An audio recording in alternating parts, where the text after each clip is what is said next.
오늘 우리가 나눌 본문은 요한복음 1장 1절부터 5절까지 말씀 우리 함께 읽은 말씀입니다. 자, 그래서 이제 지난주 말씀을 먼저 좀 잠깐 정리를 하자면 그 지난주 예수님과 친해지는 방법에 대해서 우리 함께 이야기를 나눴었죠. 그래서 하나님과 친했던 그 인물들 몇 명을 우리가 살펴봤는데 그 인물들의 공통점이 뭐였었죠? 모두가 다 말씀을 가까이 하는 사람들이었다라는 걸 확인했습니다. 그래서 우리도 예수님과 친해지고 싶은 마음으로 성경을 읽어야 예수님과 친해질 수 있다라는 얘기를 했었었죠.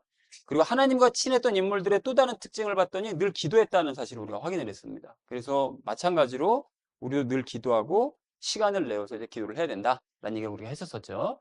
그리고 하나님과 이제 대화하는 방법도 우리가 이야기를 나눴었었는데 하나님과 대화를 하려면 기도로 말씀드리고 성경으로 음성을 듣는 이런 방법을 다소 번거로워 보이지만 이런 방법을 우리가 써야 된다라는 얘기를 우리가 말씀을 드렸습니다.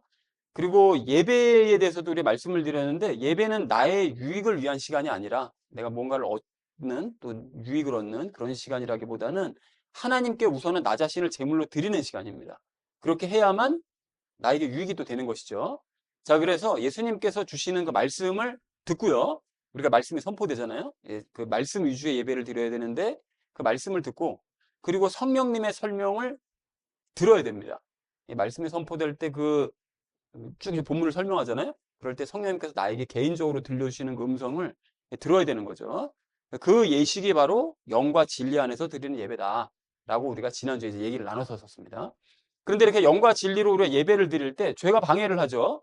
죄가 방해를 해서 자꾸 뭐 신경이 딴 쪽으로 한다든지 뭐 다른 전혀 마음을 품다든지 믿지 못하게 한다든지 이럴 때 성령님께서는 그 말씀의 칼로 우리의 육신과 혼을 찌르고 이제 들어오셔서 그래서 죄와 죄가 주는 생각들을 다 자르시고 불태우시죠. 당신의 불로. 그리고 우리의 영으로 들어가셔서 이제 말씀을 주입하시는, 영으로 말씀을 주입하시는 이런 일을 행하신다. 그래서 이러한 성령님의 역사에 순종하는 사람은 이제 두 가지가 죽는 거잖아요. 육신과 혼이 죽은 사람은 영이 살아납니다. 그래서 이제 기쁨의 예배를 드릴 수가 있는데 이렇게 찌르고 들어오실 때 그걸 거부하는 사람들. 그래서 혼도 죽지 않고 육신도 죽지 않는 사람들. 그런 사람들은 그런 거부하는 사람은 영이 죽죠. 반대로. 서로 이렇게 반비례하게 되어 있습니다. 그래서 영이 죽는 예배를 드릴 수밖에 없게 된다라는 얘기를 우리가 나눴습니다. 그래서 이렇게 말씀과 기도로 그래서 예수님과 하나님과 대화를 하고 또 영과 진리로 예배를 드리는 것을 실천하는 사람은 하나님과 친해질 수 있으니까 우리 실천해야 된다라는 얘기를 우리가 지난주에 이제 얘기를 나눴습니다. 자, 그래서 정리를 좀 해보자면 말씀을 읽고 기도함으로써 우리가 하나님과 친해져야 되고 또 영과 진리 안에서 예배를 드려서 하나님과 이제 친해져야 된다. 자, 그래서 이러한 영적인 원리를 아는 것에 그치지 않고 실천하는 사람은 하나님과 친밀해질 수 있으니 우리 실천하자라는 것으로 지난주 말씀을 정리할 수가 있겠네요. 오늘 말씀은 그 예수님이 어떤 분인지에 대해서 말씀을 하고 있습니다. 요한복음 1장 전체가 사실 예수님은 어떤 분이신가 이것에 대해서 말씀을 하고 있는데 그 부분에서 이 말씀을 나누도록 하겠습니다. 자, 그래서 예수님을 바르게 알자라는 것을 주제로 각절 말씀 우리 읽도록 하겠습니다. 먼저 1절 말씀 함께 읽도록 하겠습니다. 태초에 말씀이 계셨고 그 말씀이 하나님과 함께 계셨으니 그 말씀은 하나님이셨느니라 라고 말씀하시죠. 자, 이렇게 하나님께서는 여러분 여기 나오는 것처럼 이제 말씀하십니다. 하나님께서 이제 말씀을 하세요. 그러니까 우리처럼 사람처럼. 그런데 사람이 이렇게 말을 하잖아요. 그럼 이 말 자체는 사실 하나님의 그러니까 생명을 가진 어떤 인격체는 아닙니다. 그냥 무형의 어떤 것이지 이것이 무슨 뭐 인격을 가지고 있다거나 우리의 말이 뭐 생명을 가지고 있다 이러지 않죠. 그런데 하나님의 말씀은 생명을 가지신 별도의 인격체세요. 이게 우리가 이성적으로는 이해하기가 힘들죠. 그런데 이 하나님의 이 말씀은 인격체이자 그것이 생명을 가지고 있습니다. 그리고 그 말씀이 누구냐면 예수님이세요. 그 예수님이신데 잠시 후에 다시 말씀드리겠지만 그리고 이제 사람은 마음에 가득한 것을 입 밖으로 낸다고 얘기를 하시잖아요. 그러니까 사람이 말하는 걸 들어보면 그 속마음이 어떤지를 알 수가 있습니다. 그 속에 가득한 걸 얘기할 수밖에 없기 때문에 그것을 들으면 이제 말이 이제 나오는 거죠. 그것이 속에 있는 것이. 그런데 하나님께서 마음에 가득한 것을 말씀을 하시잖아요. 그럼 이 세 분이요. 하나님께서 마음이요.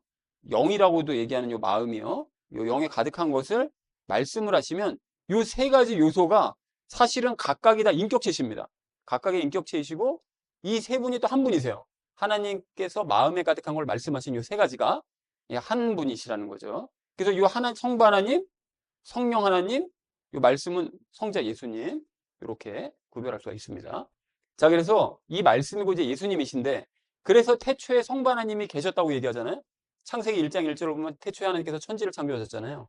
그러니까 태초부터 하나님이 계셨던 것처럼 하나님의 말씀이신 예수님도 우리 하나님과 함께 계셨다는 거죠. 그래서 그 내용이 이 1절 내용입니다.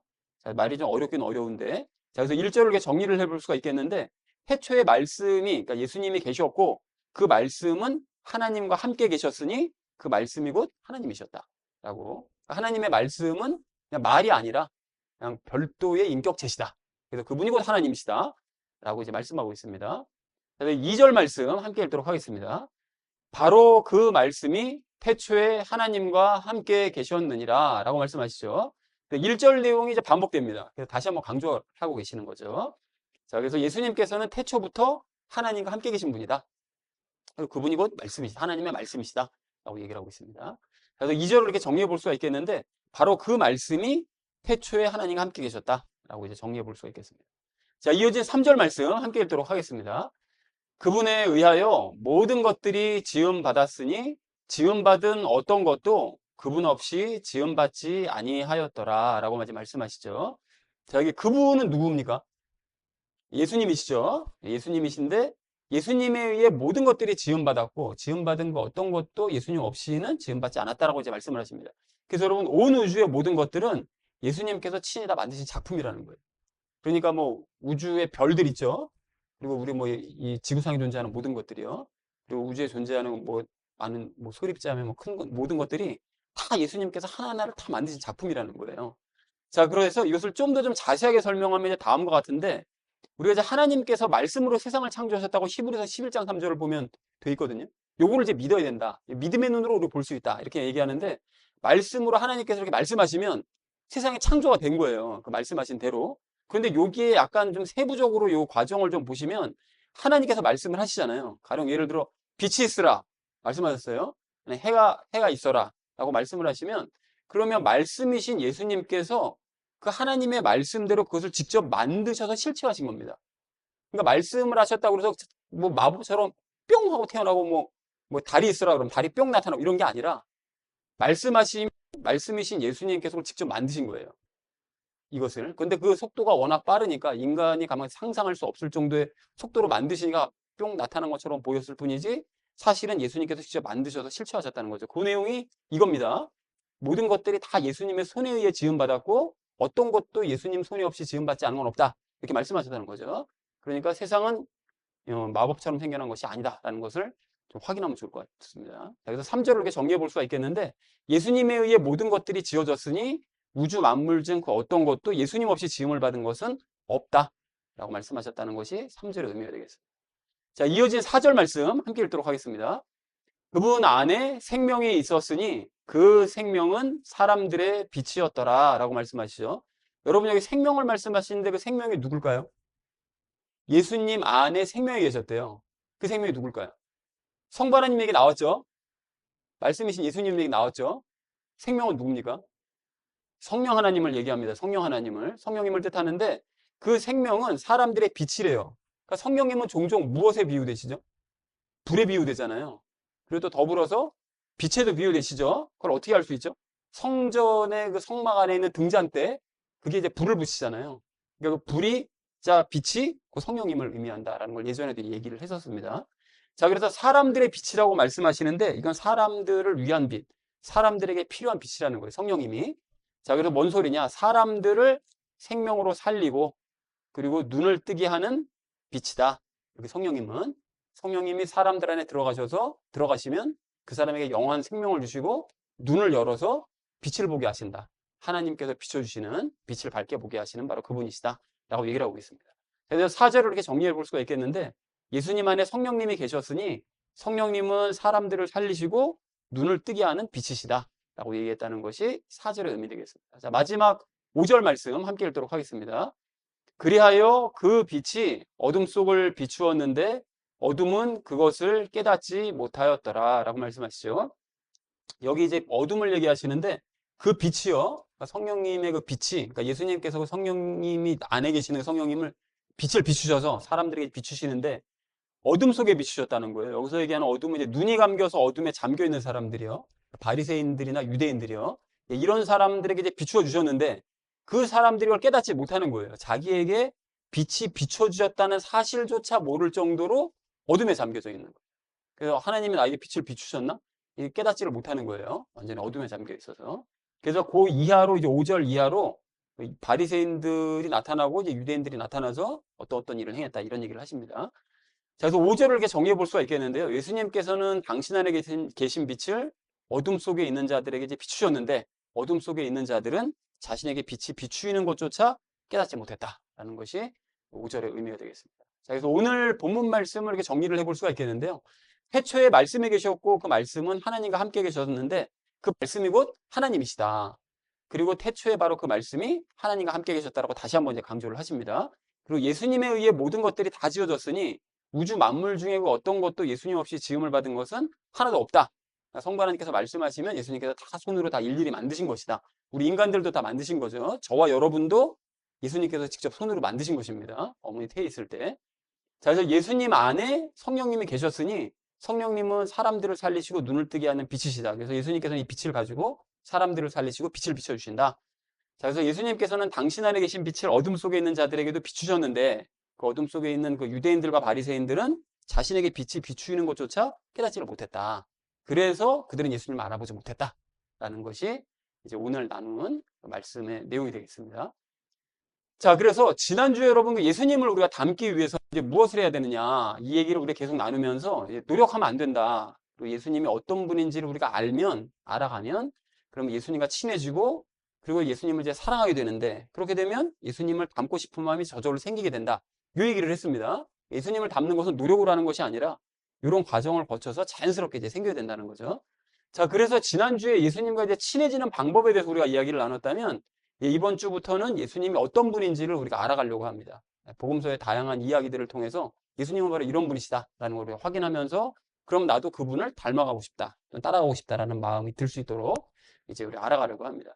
자, 그래서 예수님이 어떤 분인지에 대해서 오늘 우리가 세 가지를 나누려고 하는데 첫 번째는 예수님과 나의 관계에 대해서, 두 번째는 빛비춤에 대해서, 마지막 세 번째는 여쭙는 삶에 대해서 말씀 나누도록 하겠습니다. 그래서 오늘의 결론이요, 예수님을 바르게 알자라는 것을 주제로 나머지 말씀은 삶에 적용하면서 나누도록 하겠습니다. 첫 번째로 적용하면서 나눌 말씀은 예수님을 알자는 거예요. 예수님을 알자. 여러분, 예수님은 하나님이시자 하나님의 말씀이라고 그랬죠. 오늘 2절에서. 그리고 예수님은 전 우주의 모든 것들을 하나도 빠짐없이 만드신 분이라고 3절에서 말씀하셨습니다. 그리고 예수님은 성령님을 소유하고 계시고 그 성령님을 사람들에게 주셔서 생명을 주시고 눈을 뜨게 만드신다. 라는 것이 이제 4절의 내용이었죠. 자, 그래서 위의 내용을 간단하게 요약을 좀 해보자면 어떻게 요약할 수 있을까요? 예수님은 전 우주를 말씀이신 예수님은 전 우주를 다 만드신 분이고 그리고 성령님을 주신다는 얘기를 여러분 생각해 보시면 결국 우주를 만드신 분이 누구도 만드신다는 거예요. 사람도 다시 만드신다는 거죠. 그러니까 죄와 연합해서 태어난 이 사람을 성령님을 주셔서 그를 새롭게 태어나게 하시고 빛을 주셔서 하나님을 알아볼 수 있도록 만들어주시는, 그러니까 사람도 다시 만드시는, 우주도 만드시고 사람도 다시 만드시는 이런 분이다 라는 것을 얘기하고 있다는 사실을 확인할 수 있다는 거예요. 본문에서. 자, 그렇다면 예수님을 내 삶과 연결시켜서 여러분 생각을 해볼 필요가 있는데 우주의 모든 것을 만드신 예수님은 나의 영혼 육도 만드셨겠네요. 그죠? 그러니까 우리가 뭐 저절로 뭐 태어나고 하나님께서 정하신 원리에 따라서 엄마 뱃속에서 만들어진 거지 뭐 라고 생각할 수 있는데 그건 과학적인 그 관점이고요. 예수님께서 태에 있을 때 만드십니다. 당신의 손으로 우리를 직접 생명을 그렇게 만드셔가지고 우리가 태어난 거예요.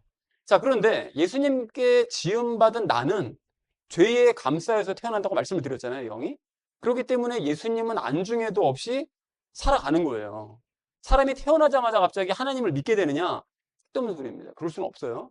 갑자기 하나님이 막 믿어져 막. 이런 사람은 단 한 사람도 없습니다. 왜냐하면 영이 죄 안에 감싸여 있기 때문에 그렇게 될 수가 없는 거예요. 불신을 가지고 태어나기 때문에. 자, 그래서 안중에도 없이 이렇게 살아왔었는데 예수님께서는 그렇게 어둠 속에 있던 나에게 빛을 비추신 거죠. 아까 전에 그 4절, 5절 말씀처럼 빛을 비추십니다. 사람에게. 자, 그래서 곁에 계신 예수님을 깨닫도록 자꾸 인도해 가시는 거예요. 너와 함께한다. 하나님이 존재해. 그리고 너의 삶과 함께해. 그런 것을 빛을 비춰주셔서 계속 깨닫게 만들어주시는 거예요. 기회를 주시는 거죠. 그런데 어둠으로 가득한 나는 그 사실을 전혀 깨닫지 못하는 거죠. 아까 유대인들과 바리새인들처럼 빛을 비춰주셔도 그걸 깨닫지 못합니다. 오늘 말씀처럼. 그렇게 살아갔어요. 그리고 내 소견에 오른 대로 살아온 거예요. 이제까지. 자, 그래서 예수님을 혹시 알더라도 어렸을 때부터 교회를 다니면 예수님이 계신다는 사실은 알잖아요. 지식적으로는. 알더라도 예수님을 내 마음대로 상상하면서 사는 거죠. 아, 예수님은 이런 분일 거야. 내가 무슨 죄를 저질러도 어떤 잘못을 저질러도 다 용서해 주시는, 물론 맞긴 맞는데, 결론은 맞는데 그 중간 과정은 사실 그렇지 않거든요. 근데 그럼에도 불구하고 다 용서해 주실 거야. 그러니까 나는 그냥 막 살고 그러다 회개 한번 하면 돼. 이런 식으로 상상하며 살아간 거죠. 자기 소견에 오른 대로. 자, 그렇지만 우리 예수님은 그 꾸준한 정성과 끊임없이 주시는 그 기회로 인해서 어느 순간 예수님이 내 곁에 계신다는 사실을 인식하게 만들어주시는 거예요. 그래서 어느 순간서부터 이게 우연이 아닌 것 같아, 삶이. 자꾸 예수님께서 뭔가 내가 생각하지 못한 어떤 존재가 자꾸 내 옆에서 뭔가 일을 이루시는 것 같은 막연한 느낌이 막 들기 시작해요. 이렇게 인식하게 만드는 거죠. 왜냐하면 빛을 비춰주시니까 그게 느껴지는 거거든요. 빛을 비춰주시니까. 자, 그리고 예수님께서 주시는 기회를 따라서 어느 순간서부터 이제 말씀에 관심을 가지게 됩니다. 말씀에. 그리고 예수님의 인도하심을 따라 말씀을 꾸준하게 읽다 보면 예전에 설명드린 그 원리 있죠. 그림으로 설명드렸던 죄가 깨어지는 거예요. 말씀을 접촉하면 할수록 예배를 드릴 때, 말씀을 들을 때마다 죄가 자꾸 깨어져 나가는 거죠.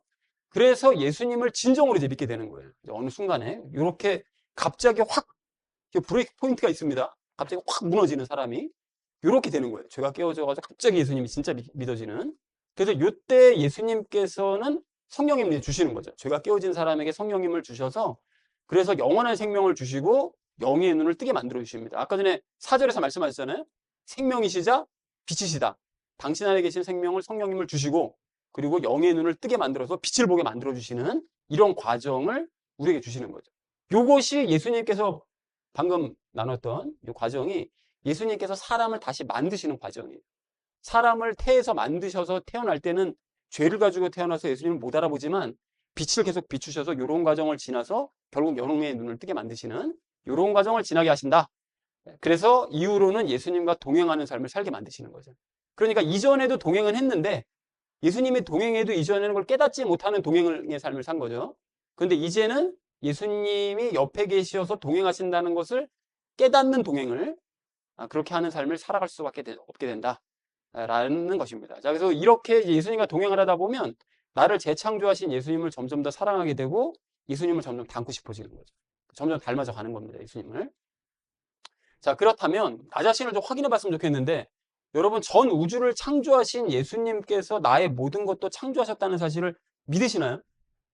나의 영혼육뿐만이 아니라 내가 태어난 환경과 내 성격과 내 부모님과 이 모든 것들을 다 이 환경을 다 조성하시고 만드셨다는 사실을 인정하냐는 거예요. 믿으시나요? 자, 그리고 그분께서 나와 동행하신다는 사실을 여러분 믿으시나요? 나와 동행하시는? 그리고 여러분 재창도 되셨습니까, 그러면? 거듭나셨나요? 확인해야 됩니다. 그리고 예수님의 동행을 그러면 깨닫고 있습니까? 내가 재창조되었다면 예수님이 옆에 동행하고 계신다는 것이 느껴져야죠. 깨달아져야 됩니다. 순간순간. 이렇게 깨달아져야 된다는 거예요. 그리고 그렇다면 예수님을 점점 더 사랑하는 마음을 품게 되느냐는 거예요. 점점 더 사랑하고 있는가, 예수님이. 점점 더 좋아지는가. 그리고 예수님을 닮고 싶어지는가. 확인해야 된다는 거죠. 그래서 위의 모든 사실에 동의하고 예수님을 힘써 알아야 됩니다. 여러분 그렇게 하셔야 됩니다. 그래서 예수님을 닮아가는 우리가 되어야 될 줄로 믿습니다. 꼭 이렇게. 그래서 정리를 해보자면 예수님은 하나님이시자 하나님의 말씀이시다. 그리고 예수님은 전 우주의 모든 것들을 다 만드신 분이시다. 예수님은 그래서 성령님을 주셔서 생명 주시고 눈을 열어서 빛을 보게 하신다. 그러니까 요거는 모든 것을 만드신 전 우주적인 차원에서 만드신 것을 얘기하는 것이고 요 아래쪽은 성령님을 주셔서 재창조하시는 생명 주시고 눈 열어주시고 그래서 나를 창조하신 우리 예수님은 어둠 속에 있던 나에게 성령님을 주셔서 생명 주시고 눈을 열으셔서 나를 다시 만들어내신다. 나 개인적인 차원에서 보면 그렇게 하신다는 거죠. 그래서 위와 같은 사실을 여러분 깨닫고 또 동의하시고 예수님을 힘써 아셔서 예수님을 닮아가는 저와 여러분 되시기를 주님의 이름으로 축원드립니다. 첫째로 우리 함께 나눌 말씀은 빛을 받아 변화되자는 것입니다. 여러분 그 예수님께서는 각 사람에게 빛을 비추신다고 이제 다음 주 우리 나눌 말씀을 보면 말씀하시거든요. 각 사람에게 세상에 들어오는 각 사람, 그러니까 세상에 태어나는 모든 사람에게 다 빛을 비추신다는 거 되어 있습니다. 자, 그래서 눈이 감긴 사람에게도 빛을 비추십니다. 5절에서 말씀하신 것처럼. 그래서 예수님을 믿도록 기회를 주세요. 그래서 가령 예수님께서는 어둠 속에 있는 그 유대인들에게 빛을 비추셔서 당신이 누군지를 자꾸 알려주신 거예요. 어떤 방식으로 빛을 비춰주시는가 하면 죽은 사람을 살리시죠. 그래서 당신에게 주목하게 하시는 거예요. 그러니까 그 하이라이트가 예수님께로 비치게 하시는 거죠. 그래서 예수님을 보게 하십니다. 그리고 오병이어의 기적을 일으키셔서 이게 사람이 할 수 없는 일이잖아요. 그 작은 걸로 많은 5천 명이 넘는 사람이 먹는 그런 기적들이요. 그리고 선천적 시각장애인, 요한복음 9장을 보면 나오죠. 선천적으로 태어날 때부터 시각장애였던 사람이 눈을 뜹니다. 그러니까 많은 사람들이 바리새인들조차 막 놀래요. 이런 일이 어떻게 가능하냐 이게. 놀라는 거죠. 이렇게 사람으로서 할 수 없는 일들을 계속 하십니다. 그리고 율법을 뛰어넘는 가르침을 가르치시잖아요. 그래서 마태복음 5장서부터 7장까지를 가르치고 나니까 사람들이 그 권위에 놀래죠. 이게 들어본 적이 없는 가르침이라고. 자, 그리고 고난과 십자가의 죽음을 이제 죽으십니다. 고난을 받으시고 십자가, 이거는 메시아가 이렇게 될 거라고 누구도 상상하지 못했거든요. 유대인들은. 그런데 이런 일을 하셨죠. 그리고 부활하십니다. 그러니까 예수님께서는 구약 성경에 예언되어 있던 모든 일들이요. 그리고 또 사람으로서는 도저히 행할 수 없는 일들을 행하셔서 예수님이 누구신지를 빛으로 자꾸 비춰주시는 거예요. 그러니까 유대인들에게 내가 그러니까 누구겠니? 죽은 사람을 살릴 수 있는 존재가 과연 누구겠어? 이 적은 것으로 많은 사람을 먹일 수 있는 존재가 과연 누구겠어? 부활할 수 있는 존재가 과연 누구겠어? 이거를 계속 빛으로 비춰주시는 거죠. 그리고 또 예수님께서는 제자들에게도 빛을 비추시는데 제자들에게는 좀 더 자세하게 빛을 비추십니다. 제자들에게만 보여주신 기적들이요. 가령 물을 포도즙으로 만드세요. 이건 제자들 몇 명만 알고 있었거든요. 그리고 12제자들도 다 목격한 게 아니라 처음 초반에 일부 몇 명의 사람들만 목격을 합니다. 그리고 파도와 바람을 잔잔케 만드세요. 우리 아까 찬양했던 것처럼. 그래서 이런 일을 행할 수 있는 존재가 누구겠니? 하나님만 가능한 거예요. 시편 말씀에 그런 거 있잖아요. 파도와 바람을 잔잔케 하시는. 그러니까 그 시편 말씀을 이루시는 바로 이분이 누구겠냐는 것을 빛으로 보여주시는 거죠. 그리고 물 위를 걸으시는 기적을 보여주십니다. 상상도 못하는 일이 막 제자들 눈앞에 벌어지는 거예요. 그리고 변화산에서 변화된 모습이요. 빛이 가득한 모습이 나타나시잖아요. 그러니까 우리 장차 우리가 새로 입게 될 새로운 육신을 미리 보여주신 거죠. 그리고 하나님의 음성도 들립니다. 이 사람을 믿어야 된다. 라는 그런 음성도 들리죠. 그리고 하나님과의 연합에 대한 수많은 언급들이요. 예수님께서 그 얘기를 요한복음에서 특히 많이 하시잖아요. 하나님이 내 안에 계시고 내가 하나님 안에 있다. 이런 얘기 자주 하시죠. 그러니까 제자들에게는 그 예수님의 정체에 대해서 좀 더 구체적으로 계속해서 알려주신 거예요. 그러면서 당신을 빛비추시는 거죠. 그러니까 이런 모든 기적들과 이런 말들을 봤을 때 내가 누군 것 같으니? 라는 것을 빛으로 보여주신 거예요. 예수님께서. 그러니까 당신이 하나님과 연합한 구원자라는 사실을 빛을 비추시면서 계속 알려주신 거죠. 자, 그래서 이처럼 예수님께서는 당신의 정체를 알리시기 위해서 자꾸 빛을 비춰주십니다. 사람들에게, 각 사람에게. 자, 그런데 유대인들과 제자들은 깊은 어둠 가운데 있었기 때문에 이걸 보면서도 예수님의 정체를 깨닫지를 못하는 거예요. 그걸 보면서도 모릅니다. 그래서 이사야서 말씀이 그대로 이루어지는 거예요. 보면서도 보지 못하고, 들어도 듣지 못하는 거예요. 보고 들어도 못 보고 못 듣는 거죠. 안타깝게도. 어둠에 가득하니까. 자, 그래서 예수님께서 이제 승천하신 이후에 제자들이 성령님 세례받고 나서야 비로소 눈을 떴고, 그래서 비로소 예수님이 구원자시구나. 그리고 그분 안에 성부 하나님이 계셨었던 사실을 우리가 3년 동안 모르고 살았구나.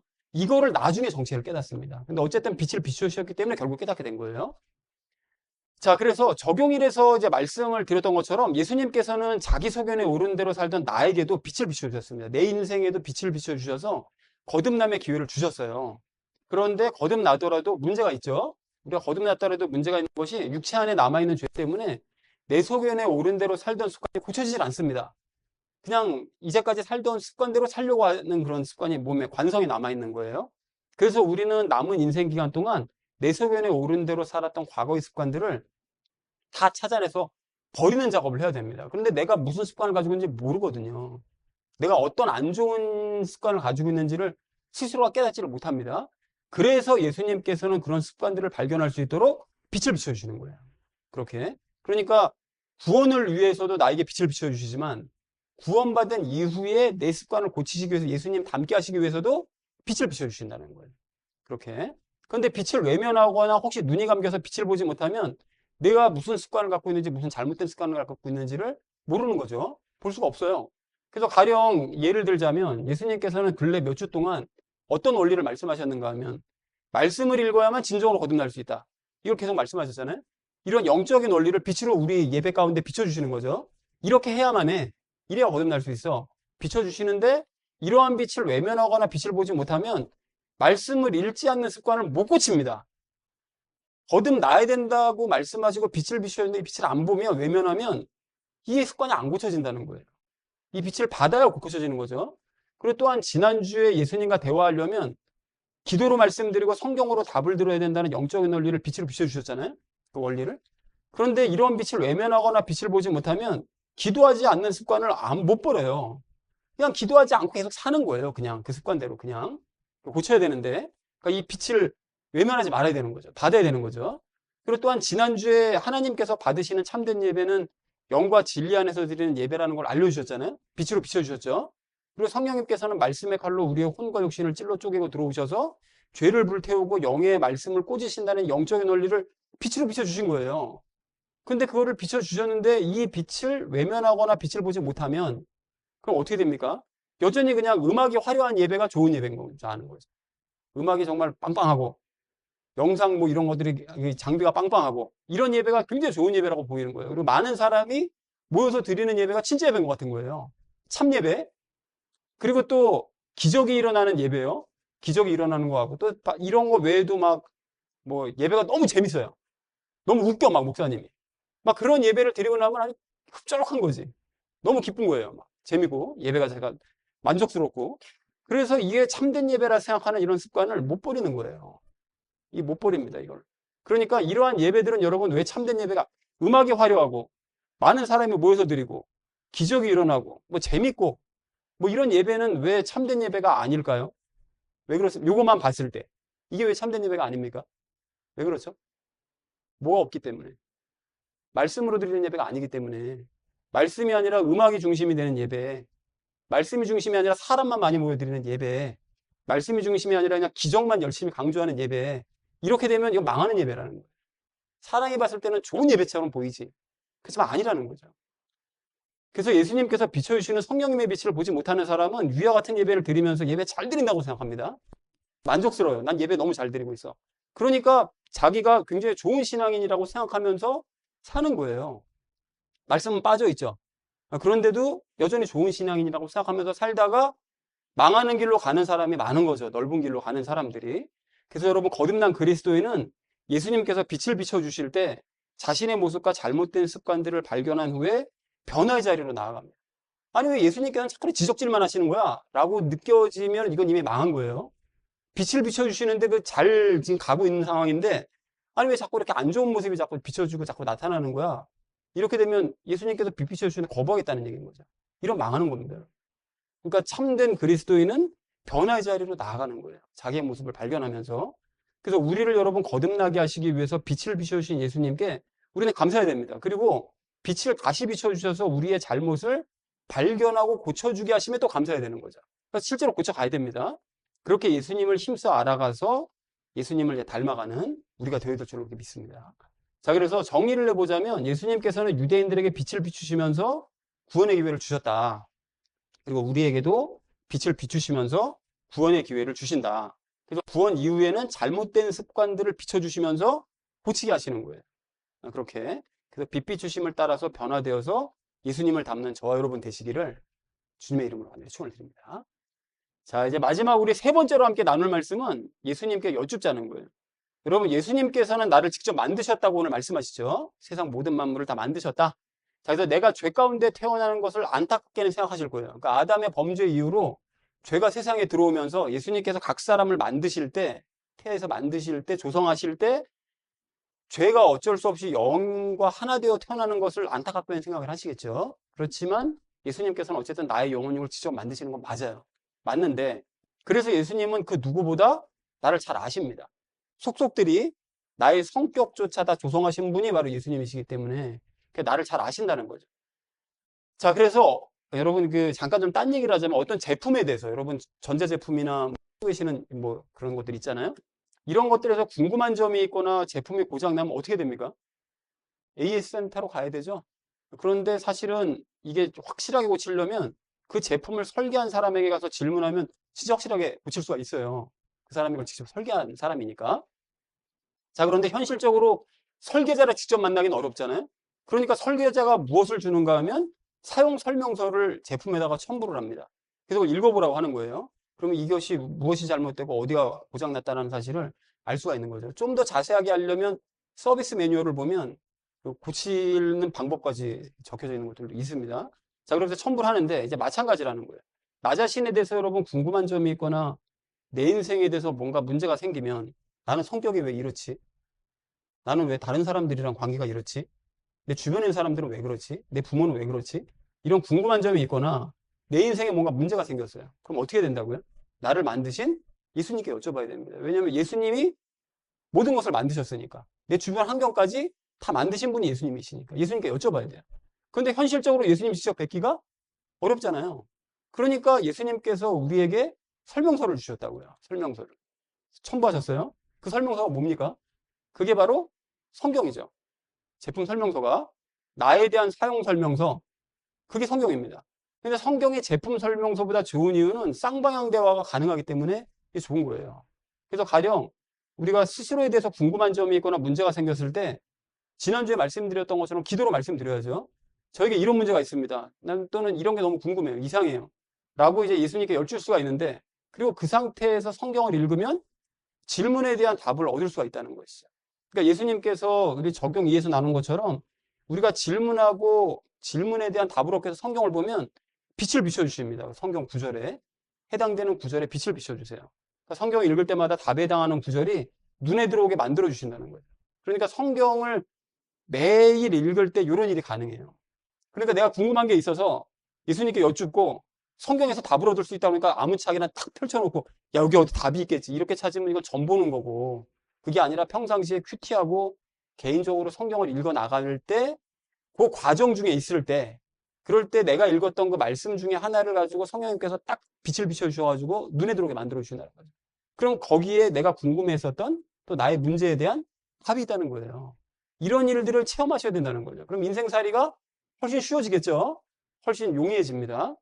그렇게 돼야 된다는 거예요. 그래서 우리가 거듭나서 여러분 눈을 뜬 것이 맞다면, 그리고 거듭나기 전에도 예수님께서 나에게 빛을 비춰주신 것이 맞다면, 그래서 거듭난 후에는 더욱더 빛을 비추셔서 정답을 발견하게 하시는 게 맞다는 거예요.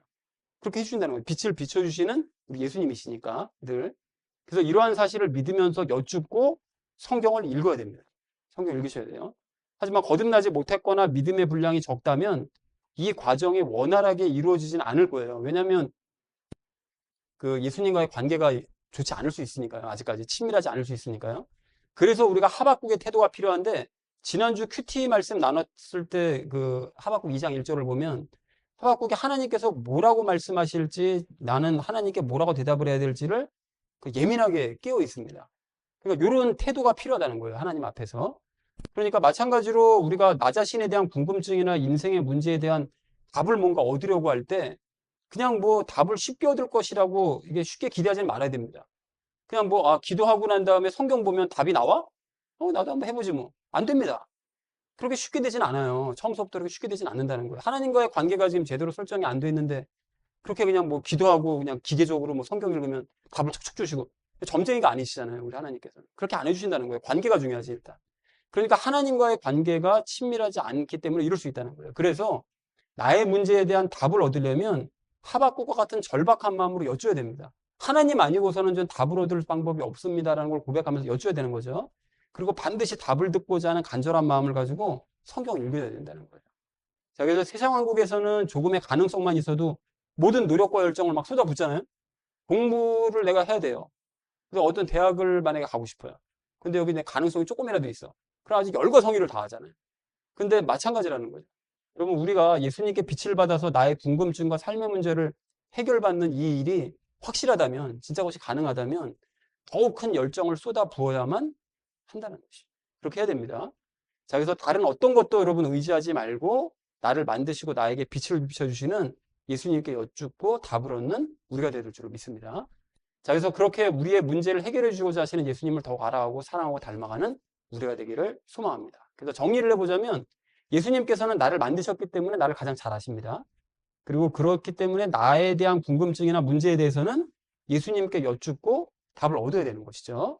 그런데 답을 얻고자 할 때 하박국처럼 절박한 마음을 가지고 여쭙고 답을 얻어야 됩니다. 진지한 마음을 가지고 그냥 뭐 기계적으로 뭐 한다고 해서 답 주시는 거 아닙니다. 그래서 그렇게 답을 얻으면서 예수님을 알고 또 닮아가는 저와 여러분 되시기를 주님의 이름으로 축원드립니다. 예수님을 바르게 알자라는 것을 주제로 우리 말씀 나눴었죠. 첫 번째로 나눴던 말씀이 예수님을 알자고 했습니다. 예수님은 전 우주를 만드셨고 나를 다시 만드시는 분이시다. 다시 재창조하시는 분이시다. 그리고 나를 창조하신 예수님은 예수님의 동행을 깨닫지 못하는 나에게 빛을 비춰주셔서 예수님이 함께 동행하고 계신다는 것을 알려주시는 분이시다. 자, 그래서 예수님의 동행을 깨달으면 그 이후로 우리 예수님은 나를 구원의 길로 인도하시고 성령님 주셔서 생명 주시고 눈을 열어주신다 라고 했죠. 그래서 나를 창조하시고 재창조하시는 예수님을 알고 예수님과 동행하면서 예수님 닮아가자라는 것을 우리 첫 번째로 나눴습니다. 자, 우리 두 번째로 나눈 말씀이 무엇이었죠? 빛을 받아서 변화되자고 그랬죠. 우리 예수님은 빛을 비춰주시는 분이다. 예수님께서는 유대인들에게 빛을 비추셔서 예수님의 정체를 알리셨죠. 근데 유대인들이 거부했습니다. 그래서 정체를 모른 거예요.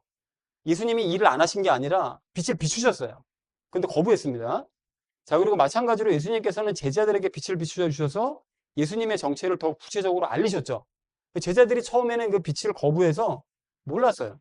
근데 그 이후로 성령님 받은 이후로 그래서 제자들은 다행히도 예수님의 정체를 알게 된 거죠. 이 과정을 우리도 가야 됩니다. 그래서 예수님도 마찬가지로 이제 당신의 정체를 알리시기 위해서 우리에게 빛을 비춰 주셨어요. 그리고 우리의 변화를 위해서 지금도 빛을 비춰 주십니다. 그래서 구원받고 변화되어 가야만 되는 거죠. 빛을 비춰 주심에 따라서. 그래서 빛 비추심을 따라서 구원받고 변화되어서 예수님을 닮아가자라는 것을 우리 두 번째로 나눴습니다. 우리 마지막 세 번째로 나눈 말씀이 예수님께 여쭙자고 그랬죠. 예수님께서는 나를 만드셨기 때문에 나를 가장 잘 아신대요. 그죠? 그러니까 나 자신에 대해서 궁금한 점이나 인생에 문제가 생겼을 때 예수님께 여쭤봐야 됩니다. 다른 존재에게 물어보려고 하시면 안 돼요. 그러면은 뭐 희미하게 뭐 알 수 있는 사람이 없습니다. 사실 나를 누가 알겠어요. 오직 예수님만이 아시는 거죠. 나를 만드셨기 때문에 직접 여쭤야 됩니다. 그러니까 기도로 여쭙고 성경으로 답을 얻어야 된다는 것이죠. 이 방법을 여러분 잊으시면 안 됩니다. 자, 그런데 예수님께서는 해당 구절에 이렇게 빛을 비춰주시는데 이것은 분명한 사실이나 이 사실이 내 삶에 적용되기 위해서는 과정이 필요하다는 거죠. 그냥 뭐 기계적으로 이렇게 하면 답을 얻을 수 있어. 이게 아니라 과정이 필요합니다. 예수님이랑 또 관계가 좋아져야 되니까요. 그래서 예수님께 여쭙고 답을 얻는 것을 쉽게 생각하지는 말고 하박국처럼 예민하고 절박한 태도를 가지고 여쭤봐야 된다. 그리고 답을 얻으려고 해야 된다. 그럴 때 얻을 수 있다라는 것이죠. 그래서 나를 가장 잘 아시는 예수님께 여쭙고 답을 얻되 절박한 태도로 여쭙고 답을 구해서 예수님을 알아가고 예수님을 닮아가는 우리가 되자라는 것이 마지막 우리 세 번째로 나눴던 말씀이었습니다. 그래서 사랑하는 우리 나름 믿는 교회 성도님들 모두는 빛을 비춰주시는 예수님을 진정으로 여러분 믿으시고 동행하시고 또 변화되시고요. 문제에 대해서 절박하게 여쭈시고 또 절박한 태도로 여러분 답을 구하셔서 답을 얻으시기 바랍니다. 그래서 예수님과 더욱 친해지시고 또 예수님을 닮아가는 저와 여러분 되시기를 주님의 이름으로 간절히 축원을 드립니다.